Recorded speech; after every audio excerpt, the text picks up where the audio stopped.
the Adventist home shaped my idea of a home. And really, no one is really prepared.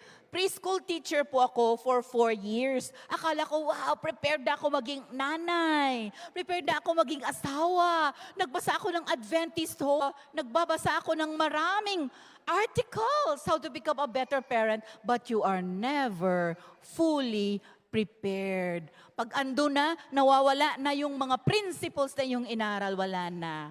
Okay, ando na yung mga galit, mga stresses of life. Because in reality, young people, when you get married, hindi po siya mapalagay sa tahimik. Di ba, Pilipino? Ay, ano expression yun? Ilongga ako eh. Lumalagay sa tahimik, hindi po lumalagay sa tahimik. Napaka-stressful ng marriage. Lalo na may anak. 1 year lang, according to research, I'm not saying, 1 year